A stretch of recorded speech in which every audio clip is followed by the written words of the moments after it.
I found this old logo. It's screen number 7207. So what I do generally is I include a JPEG of the old art, and then when I type in the screen number, they can also see it, just to make sure that it's that it's the same screen that they should be using for this order. So that's just an example. Or if it's a new logo, just make sure you drop in a picture of the new logo just so I have a reference for that.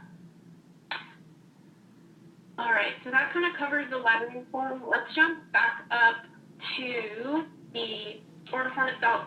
Real quick down here, the suggested freight is going to autofill or auto-populate based on the subtotal of the order.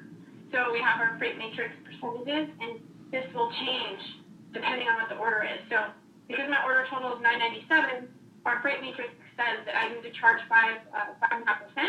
So that's what the freight is here.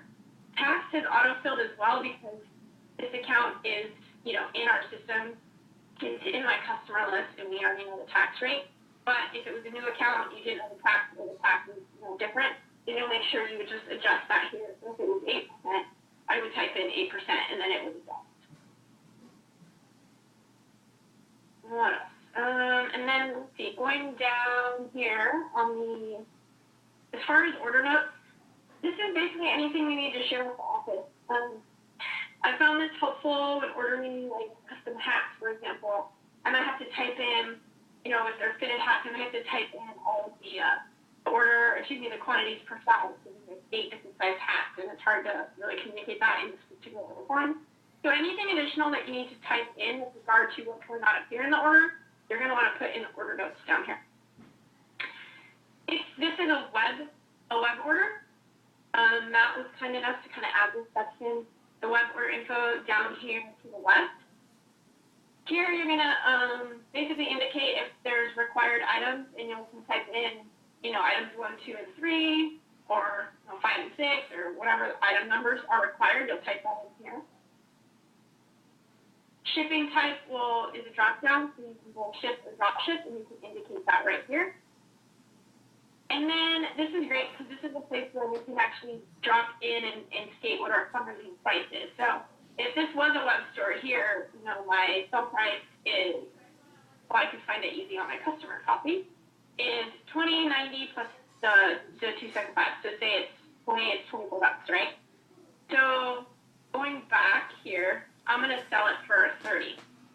So my fundraiser price for item number 1 up here is $30. And obviously you would fill that in accordingly for all your items up here. I think that's mostly everything here on the first tab as far as the order form. We talked about the customer copy. I'll come back to that in a second. I just want to touch on the name and number chart, which is again down here in some of your tabs. You do need to fill this information in. It looks exactly the same as our old number chart, name and number chart. But the cool thing about it is once you fill in all your order number, men's, women's, all of this stuff hasn't changed much.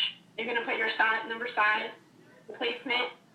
Keep in mind, too, like if it's a front and back number, I usually say 4-inch on front, 6-inch on back, placement 7 on front, 6 on back, font, full block, fill, gold, or let it gold.